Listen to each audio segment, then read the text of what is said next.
And we are back on this Tuesday morning. April with me this morning, April Collins that is, and she is an author. And the book that she has written, Only the Strong Cross Out, Survive, Thrive. Only the Strong Thrive. Good morning, April. Good morning. Good to have you up here this morning. Thank you. All right, now I got halfway through this book, and I'm planning on reading the rest of it because it's good. Thank you. Now, April, you are from Athens. Yes. So a lot of people are going to say, hey, there's April. Yep. She's back. Now, Everybody should know me. That's right. You are an attorney in Birmingham. Yes, I am. Congratulations on that, by the way. Thank you. Let's talk about this story. Okay. First of all, everybody has a story, and obviously you can tell by the name of this book that it is an inspirational book. First of all, what made you decide to write the book? Well, first, while I was in law school, there was so much going on, and my boyfriend at the time, who's my husband now, he's like, you should write a book, you know. And of course, then I'm not thinking about writing a book. I'm trying to get through school. But when we moved to Hoover, one of the ladies at my church, we sat down together at her house, and she just wanted to know a little bit about me. And I gave her a little bit, and she's like, you have to write a book, you know. And like every Sunday I would see her, she's like, where's that book? Where's that book? For years, where's that book? Where's that book? And so that just gave me the inspiration. I said, I have to go ahead and do it. I started writing it 5 years ago, but it was my New Year's resolution. So I pick it up in January, put it down by February, you know. That's like most resolutions. Right. And so this year I said, I have to finish it. It's just, I had to finish it this year. And it's done, and I'm excited, I'm anxious, you know, because I don't know, you know, what to expect once people read it, but I've gotten good reviews so far. It's an easy read. I will tell people that. It's very easy to read, and it's like I want to know more when you're reading it.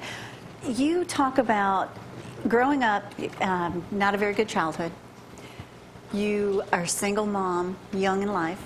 How young? Teenage mother. I had my son at 18, and he's actually a senior this year, so I was pregnant with him as a senior. As a senior. And it's just surreal that he's a senior this year, but yeah, I had him at 18. All right. So, you know, most times you think, okay, I'm a senior, I'm about to have a baby. Law school is out the window. Oh, definitely. I thought that. I did. I thought that. I've always wanted to be a lawyer, but after having a baby, I was like, I don't know if I can do this. It's going to be too hard. But the book talks about the pivotal moments of my life, and one of the pivotal moments, I think, for me was when I had my son at 18. I had him on August 19th, and classes for college started on August 20th. So I started school the day after he was born. And I think doing that and I just kept going, you know, kept persevering, and that made a difference, because had I stopped, you know, I don't know if I would have been able to do it. One of the lines in your book is, don't set boundaries on your heart when your options are limitless. Yes, I just, you know, with the book, I want people to know whatever your heart desires, you have to go after it. You have to go after it. And don't set boundaries on yourself. Don't say, well, I can't do this because I have a baby, or I can't do this because I don't have enough money. Do it. And another thing that I talk about in here is people will help you. I found that, you know, when people know that you're wanting to do something great, they're going to reach out their hand in some kind of way and help you. Make sure that you surround yourself with the people that are not distracting you. Right. That's we talk about huge. distractions in the book too. I had some distractions in high school, and of course, you know, I ended up having a baby. But you did, and Yeah. there was a lot of negative talk about you, Yeah. and you just took that and you reversed it. I use the negativity as fuel. That's what I talk about in the book. You use it as fuel.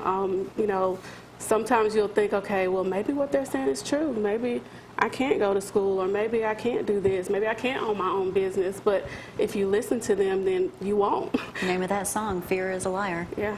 There's no doubt about that, right? Right. And the book talks about conquering fear and how you can conquer fear. And I give specific steps on what you can do to conquer fear. You know, Jamie was talking about his childhood earlier, and he grew up in a wholesome family. I mean, and I was like, you didn't have a problem in the world. You don't even know what people talk about when they come up here and say they had a rough childhood. You know, you got through it and mended relationships that you would never have thought that could be mended. Right, yeah. Which is huge. You talk about forgiveness.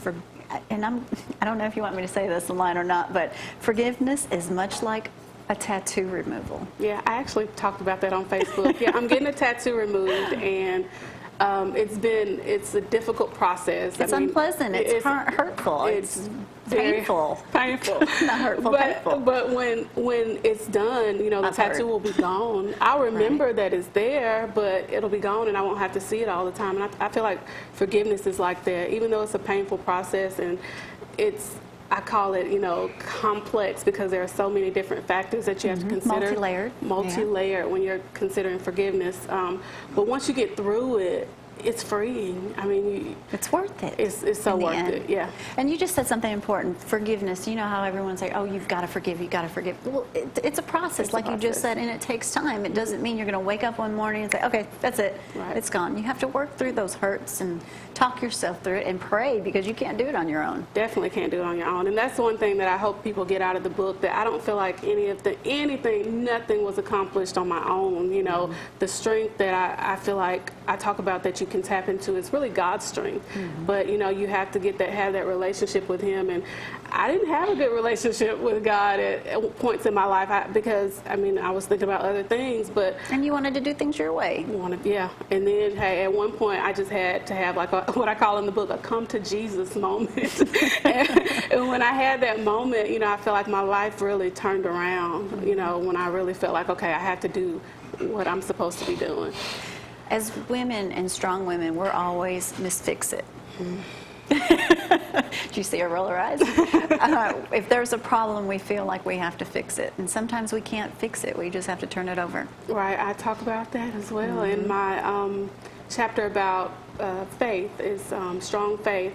I talk about how, as a mom and a wife, I'm a wife and a mom, and also an attorney, and I was an investigator.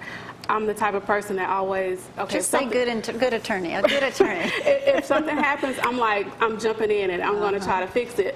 But, you know, there was something that happened recently in my family that I wasn't able to fix, and I had to really go to God with it, and I felt like I should have done that in the first place. You know, I went running around trying to fix it, and then I was like, this isn't even my problem. You know, I can't even deal with this. So, yeah, I have to learn that, to step back and stop trying to fix everything.